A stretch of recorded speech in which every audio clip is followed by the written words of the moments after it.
Hello there, Seraphim17 once again. This is my Last Guardian walkthrough with irreverent commentary, because I've pretty much told you everything you need to know about this game. Commanding Trico is a work of art. Once you know that triangle and the command button makes him think to jump, and tapping the command button makes him come to where you are, and command button and square makes him punch things, that's pretty much all you're going to need for the majority of the game. Everything else is kind of up to him, as you'll see right now. I'm wanting him to do his thing, and he's not letting me even climb his horn. Look at that fantastic piece of animation there. Trying to climb on his head, can't climb on his head. Welcome to The Last Guardian. Wonderful moments like this, at the touch of your finger. But we're not going to talk too much about that, because as I mentioned, the game can be very frustrating when it's not doing what you want. So I jump off of good old Trico, trying to see if I can even make it, which I knew I couldn't, but it's always worth a try. And then he kind of moves around a little bit, which is nice. Sometimes getting off Trico and commanding him is better than commanding him when you're on him, because he has a tendency of being better, I find. But there it is telling me to issue commands, and it's showing you how you do that. And that's hopefully what we're going to do, is I try and jump that way and he turns around again. Awesome, dude. Keep doing that. It's exactly what I need. Wonderful animal. Best video game of the year. How do you think this will fare, though, when it comes to... Because critically, it's been getting decent reviews, hasn't it? People have been saying that it's a fun experience with problems, and I think that's true. You know, there's a lot to like here, but there's also a lot to, like, rage over. Like, why didn't he just fucking do that to begin with? You know? Why did we have to waste a few minutes standing around like a twat because he just stood there staring at thin air? You know, that's the problem with the game fundamentally. There's so many wasted moments because Trico's just chilling. Like, this must be his vacation because he couldn't care less about where we're going. It's that weird thing. But at least the narrator keeps it interesting by telling us interesting pieces of story and connection. And then later on you're going to get a cutscene that's going to give you a whole bunch of extra details, which makes a lot of the game make sense. Kind of don't know why they didn't start the game with that cutscene. Would have made your motivations a lot clearer, but then maybe it wouldn't have been as worthwhile. I don't know. But if you've not been watching this particular series, I've been talking about other things, so I'm going to do the same in this video. If you're not interested in listening to a random English dude talk about random things, there will be a non-commentated version of this walkthrough if you just want to see me play, if you just want to see where to go and things. That will be up in a day or two. I was actually rendering it last night while watching a movie, and my PC turned the fuck off. It updated. There was a Windows update. It never popped up to tell me that do you want to restart or any of that shit. I was 4 hours into the render. 4 hours completely lost because of fucking Microsoft bullshit Windows install and nonsense. Oh, that's something worth noting as well. If you jump from too high of a height, you will injure your character. It's not a fail state or anything like that, but it will give him a movement penalty for a while until he recovers. One of the ways to get around that particular nasty mechanic is to land on Trico. If you can jump off something really high and you can land on Trico, you will never get penalised because he will grab him. So use him as a crash landing mat as often as you can. It's the closest thing to like a speedy descent as you can find in this game. So use it. But I was sat there watching The Accountant while it was rendering, and just as the film starts getting really fucking good, it just blip, just vanished. I'm like, whoa, what's wrong with that? Where did that go? Like, is this not a full movie? What's going on? And then my PC just restarted, and I lost all of that render time, and it's going to take 9 hours to render that video, so it would have been done, but that's incredibly frustrating. But alas, it happens, you know. But that video is coming, folks, so if you're looking forward to watching it, or if you just want to see what the end of the game looks like, because it's a pretty striking sequence with a pretty brutal event going on, so look forward to that. But irreverent commentary. God Hand is a series that's been running on my channel for a while now. It goes on hiatus whenever the new games come out because it's not a feature. It's not something that people are begging for. Unfortunately, God Hand is an underappreciated game that people just don't want to watch. You know, it's just that thing. Some people do, some people don't, and that's fine. So I stop it every so often. At the moment, I've hit a bit of a wall with the game because I am further than the recording, and one of the levels, I don't seem to have the footage of the end of the level, and I don't know how I've managed to do it. I've done every fight in the level but the last one, and I have footage for all of it but the end. So I'm in this really awkward position now of I need to either get back to where I was by using the saves, hopefully I've left a save somewhere, and then re-record the end of that mission so that the video will be properly, or I'm going to just have to say like, ooh, imagine that I ran past those last 2 enemies and went in the door and got to the next mission and put a crossfade in, which I want to not do that, but there's a chance that that's what it'll probably be because you can't go back on your saves, and I'm on stage 5 and it takes a while to get back, especially on hard, and I've not played God Hand for a month or 2, so I'll probably be rusty as well, which is not something I really want to be messing with when I just want to continue the progress, because the nature of that playthrough means that I reset a lot regardless of how experienced I am, because the game is very punishing. So just by playing the new levels, I can get back up to scratch on where I am and get my timing back and everything, because God Hand is one of those games where once you learn the fundamentals, you don't lose them. You can always get back to a decent level of play. It's just certain things will surprise you and certain things will seem faster because you haven't been there in a while. Oh, what I'm doing here, by the way, guys, is do you see what Trico did?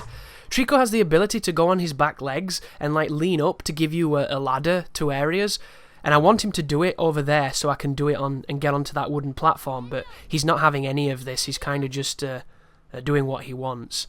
And one of the failings of this game, in my opinion, is that you don't even know Trico can do this before you're expected to do it. And on my first playthrough, he wouldn't do it. So in an area like this, I was here for about 15 minutes because Trico wouldn't do the thing. And then he finally did the thing, and I'm like, Jesus, I wish I'd have known he could do that.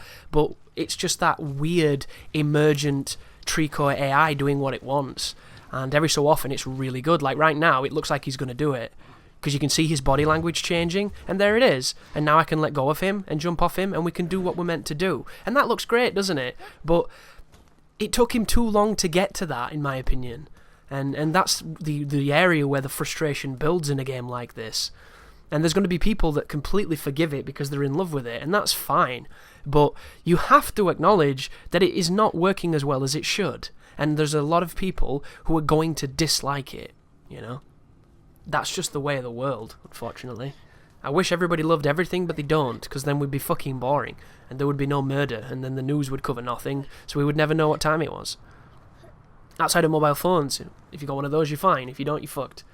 But climb through the drain, and back to Irreverence. So, God Hand is kind of at a stalemate at the moment, but the good news is we're covering this, so it doesn't matter. It wasn't going to be on the channel anyway, but it will be finished, guys, because I love that game, and I'm looking forward to getting back to playing it and recording it, because it's very fun, and it's a good project, because it lets me listen to music, because I don't really play God Hand with that much sound, so I get to listen to all kinds of music I've not heard in a while. It gets to pump me up, and hopefully I can record something that's exciting to watch. Yeah, that just happened. Yeah. That's one way of doing it, anyway. But now we get the movement penalty, so that's going to be unfortunate, but isn't this the area where we're going to get attacked by the automatrons anyway, so it's okay? Yeah, that worst case scenario, that wasn't so bad. You can climb down the pillars to the left and the right, and you will not get this movement penalty. And if you're going for the speedrun, I recommend you do that, because this lasts way too long. It adds nothing to the gameplay. It's just stupid. You know, there's a lot of stupid stuff in this game, and that's one of them. But run forward towards the sentries, drag them all the way over to this back pillar, and then drop down this ledge. Once you drop down, you can go through a little underground walkway and then climb up to where you were when you spawned them. So, run back over there, and then you can pull the chain with immunity. And it's a really nice sequence. I like this sequence. It's combat that can be done with your brain, rather than done with the horrible rape mechanic that this game seems to like. But God Hand will be finished, guys, don't worry. Great game, fun game. This is airing on the channel currently. A lot of people are asking me if I'm going to be covering Let It Die. I'm not going to be covering it, no. The game is interesting and goofy, and it's got a lot of charm, but it doesn't drag me in at all. I'm probably going to make a Balls Deep, or I might make just a unique video, like discussing it and telling people they should play it, because I do think it's something you should pick up if you have a PlayStation, because it's free, and you might really, really like it. And that's the thing, isn't it? If you pick it up and you love it, you've got yourself a free game. This game wasn't free, and you might hate this game, but that one is. So, you know, it's always best to try. And a lot of people seem to ask me, you know, should I buy this game? Should I buy that game? And I kind of want to say the same thing. Like, you've watched a little bit of it by this point, hopefully, so you've already built up some kind of preconceived judgment in your mind. What is your mind telling you? Does your mind tell you that it looks kind of good? It looks kind of bad? Because it doesn't matter what I feel. It doesn't matter what Angry Joe feels if you watch that guy's reviews or insert a YouTuber that reviews things. It matters what you feel. Like, is it something that's interesting? Because there'll be people all over this planet that will tell you that something is shit, something is gay, something is boring or whatever. Doesn't mean that it is. And to you, it might be amazing. So it's about forging your own path and not necessarily following others. And if I can, in some ways, help educate that path, then that's awesome. But don't just simply listen to me and condemn things, guys. You want to try them for yourself. Because we can't agree on everything, nor should we. Just like me and Trico. Sometimes he does what I want, sometimes he doesn't. He's a baller. He's a beast. Look at him. Sitting down for no reason. Standing up, sitting down, standing up, letting me climb him. You might be wondering too why I don't jump to do the faster climb like you could do in Shadows of the Colossus. I don't think it controls very well in this game because the grip, the way you gripped in Shadow of the Colossus meant that you could do it rather skillfully. In this game, it just feels like the kid grabs everything and he's super sticky, and I hate that. Like just then, all I wanted to do was press X to stop grabbing the fucking fur and jump to get off him. Because he can lean up here, he can do the on his back legs, but he didn't want to do it for me. Instead, he wanted to jump, but you can use the jump to give you momentum, and that's what I'm going to do. So once he decides to do what he's meant to do, come on, dude, do the thing. Do the thing. I'm going to jump off him, and that works perfectly. But I know for a fact he can lean up there because on my first playthrough he did, and that's what I was wanting him to do, but he didn't do it. He did something else. Once again, Trico being a baller. It's really, really interesting. It's just, if you want immediacy, it's going to piss you off, because it pissed me off, That's why I'm really looking forward to a good game, because the last few I've played have really annoyed me. And don't get me wrong, I'm not saying that this is not a good game, because I do think it is. It's just the part where you play the game doesn't feel very good. It feels quite bad a lot of the times. And that to me is a problem. To sum it up in a statement, in spite of the feels, the game feels kind of bad, But I don't think it is a bad game by any stretch of the imagination.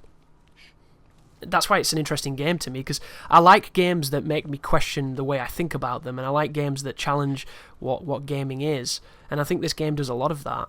But fundamentally for me as a player, it's 100% about the feel of how it moves and how it reacts and how I interact with it myself, and this game was never designed to be like the games that I love, so I was coming into this under the impression that it was going to be like those past games that this studio made, and it is. It has the same flaws that a lot of those past games did. And I think if you're a massive fan of Ico and Shadow, you're probably going to like this.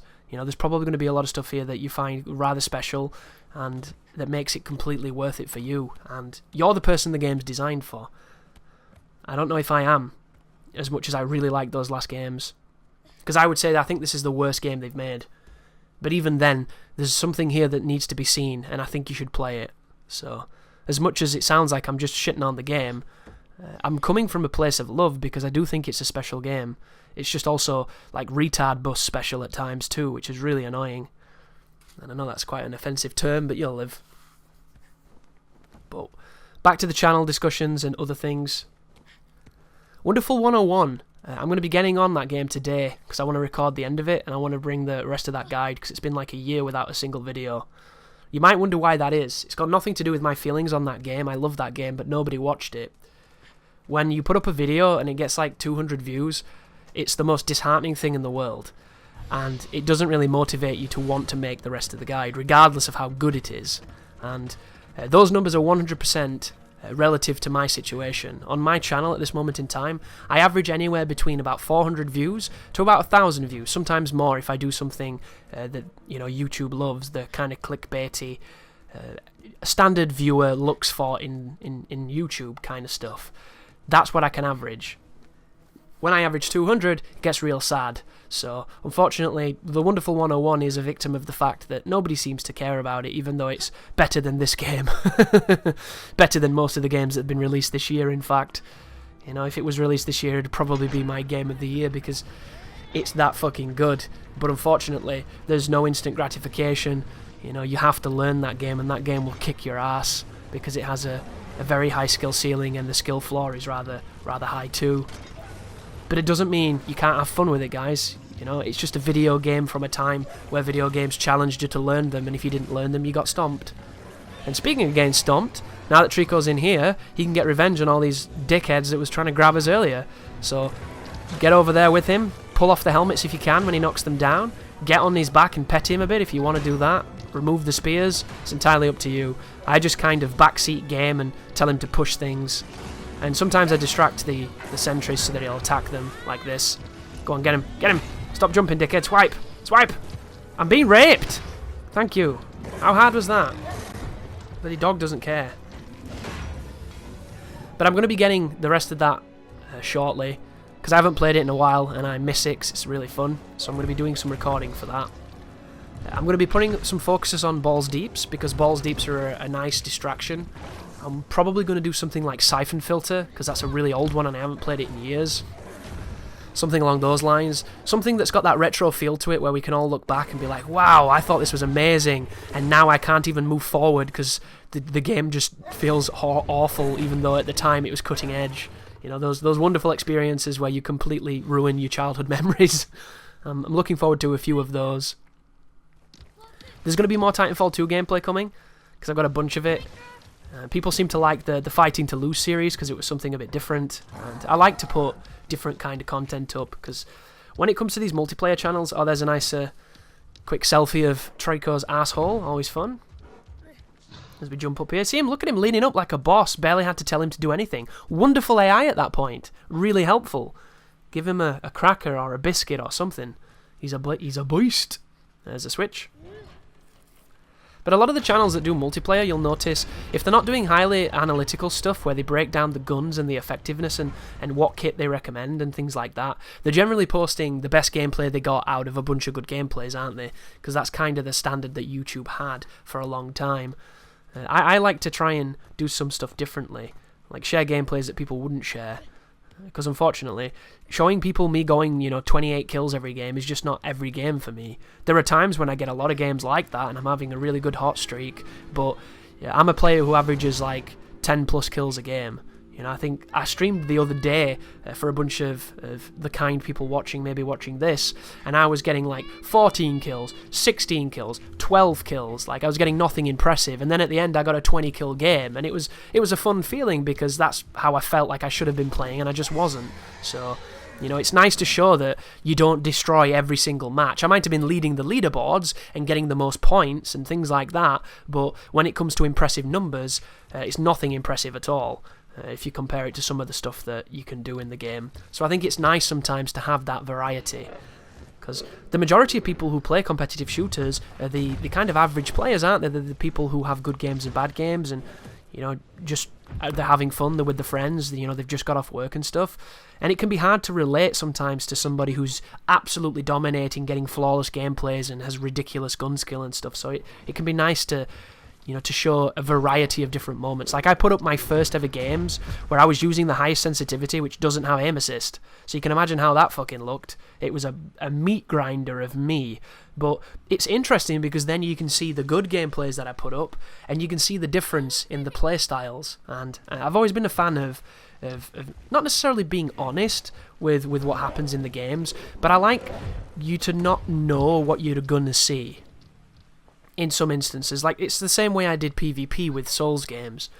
A lot of PvP that I saw before I started making it was montages of people dominating. Every single match was them winning. Every single match. And don't get me wrong, it's still fun and there's some interesting stuff there, especially if they were good, really good players. But there comes a point where you're so used to them winning, you stop paying attention. And I like occasionally having that where you get stomped, or that match that didn't quite go your way. I like the unexpected nature of it. So that's why my PvP's always been that way, if you're wondering. That's fun too, you see that? Whenever you're in some kind of motion, if you try and press X to let go of Trico, you will have the physics applied to you. And you will do these awesome, like flying through the air sideways, awful belly flop things. And it can be quite fun, so I recommend messing with it. It will get you killed, so you need to be careful. Every so often, though, the character actually lets go by himself.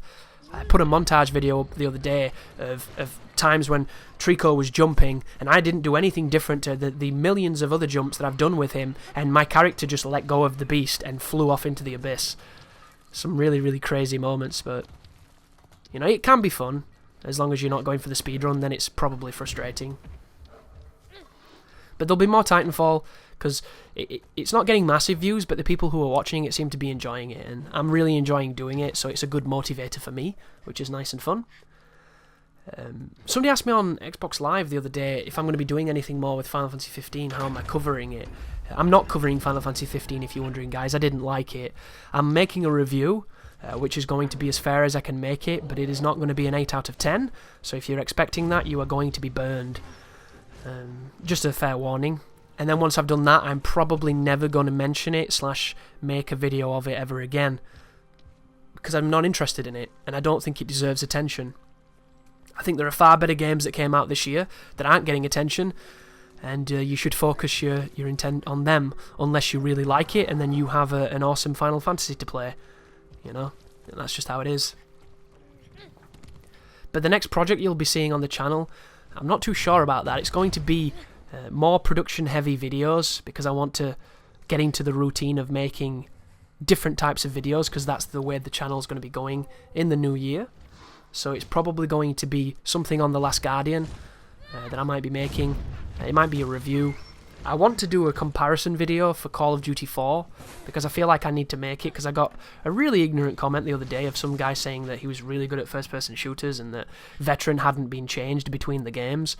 And as much as I would normally just ignore somebody putting something like that, because that's 90% of the comments that I ignore on YouTube, people just confusing ego and bias with fact, I realise that there's probably a lot of people who feel the same and will say things like that on videos, and I'm not a big fan of ignorance on videos, even though unfortunately the internet is 99% ignorance the most of the time, and I've no doubt contributed to that statistic.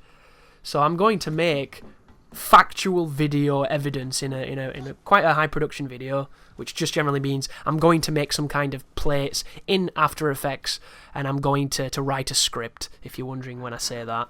It'll take a little bit longer than they normally do, and hopefully it'll give it a bit more of an edge of polish. And I'm just going to test 2 to 3 areas of the game on each version, and I'm going to get, I think, 5 restart checkpoints until I die. And I'm not going to shoot anything, I'm just going to move between cover, and I'm going to repeat the sequence 5 times, and I'm going to side beside them to show you the difference in how you get hit. Because if I do it once, it could be a lucky run. I do it 5 times, there's no way in shit you're getting a lucky run 5 times. It doesn't happen that way. So we're just going to see the level of aimbot that the game used to have compared to what it has now. And hopefully that should be quite interesting. But once you get this pot, you want to go upstairs, because there's a window that you have to give it to Trico. I'm going to call him different things throughout these videos, so I hope it doesn't trigger you too hard. Just one of those things. I think it's Trico, but there's an I, so unfortunately my penchant for saying I is kind of annoying. Like Rodin, that's another one. I say Rodin, even though the famous painter, the famous artist, is of course Rodin, and it's spelt with an I, but it's just that weird thing, you know? Just that weird thing where a brain says things differently.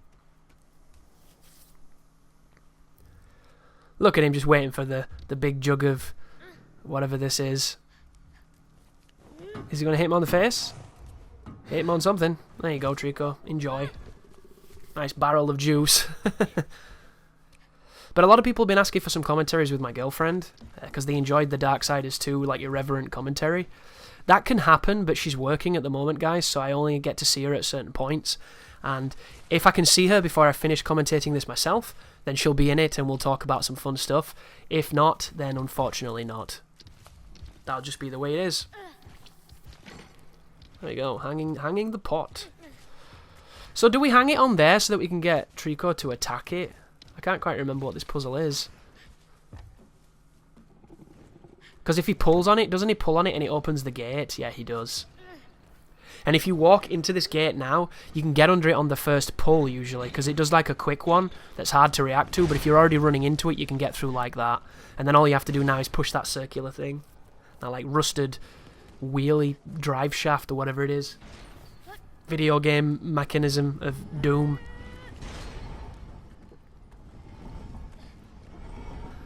But that's kind of like a heads up on some of the stuff you'll be seeing on the channel. There's going to be another channel update, which I'm probably going to repeat some of the stuff I've said here. but at least you got, you know, if you are one of those people who watches every video, you can feel like you're in the bit of the know right now. There's also going to be a focus on trying to stream a bit more, because streaming new releases is kind of easy for me because I can just kind of sit down and go.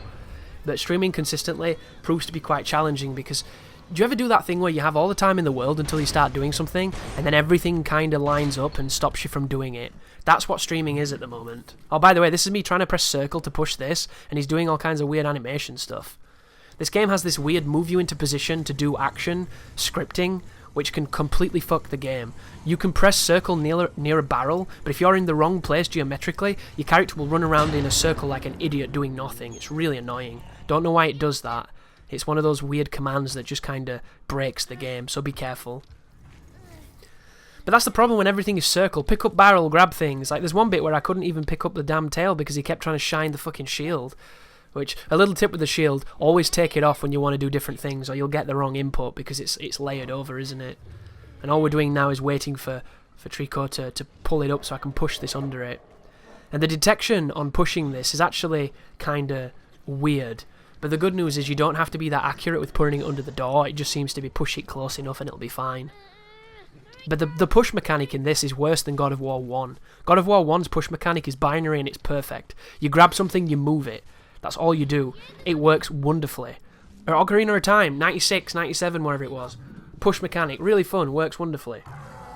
2016, Last Guardian, push mechanic, utter shit. You hold it fucking straight and he pushes it on an angle. And then he spins himself around so he can pull it. Because it's almost like he's shit at pushing, but he's really good at pulling.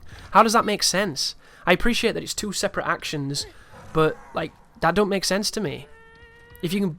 I suppose if you're going to analyse it via the muscles, but this kid doesn't have muscles. It's a video game. He's got, like, endless grip. This guy's got more strength in his fingers than I do in my entire body. And Trico's just not playing the fucking game right now. Trico, please! Video game! Do the fucking thing! How hard is this? Come on, dude. But do you see what I mean, guys? And no doubt, in a couple weeks' time, or even now, there'll be people who have played this game a lot and they know all the best ways to get Trico to do all the best things. But the fact still remains, he should be better than he is. You know, for how long the game's been in development, he should be. There's no two words about it.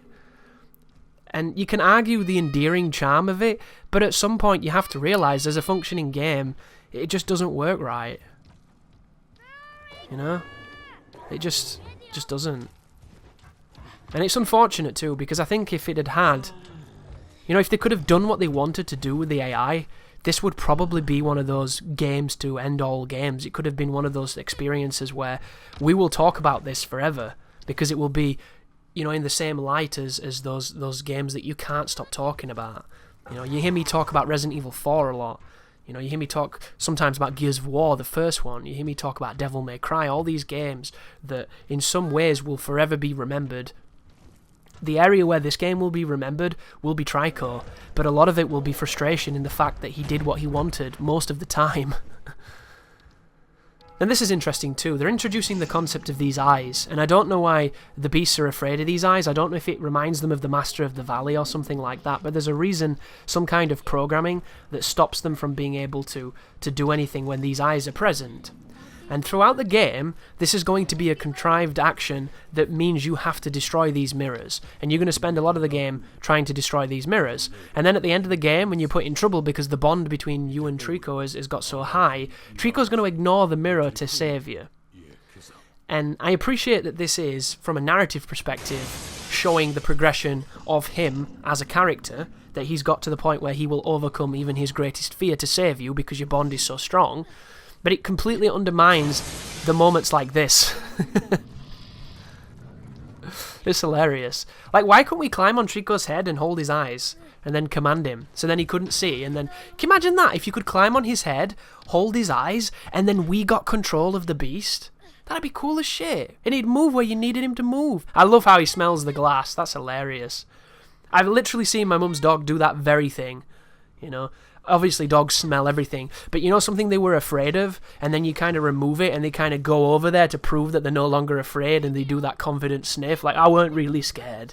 That's wonderful AI. That's wonderful, just perfect mannerisms for that animal. And as I've said, folks, when this game is on, it's on. And I'm talking some of the most just evocative, amazing moments in gaming you can have, in my opinion. But when it's off, which is 90% of the controls, it is enraging.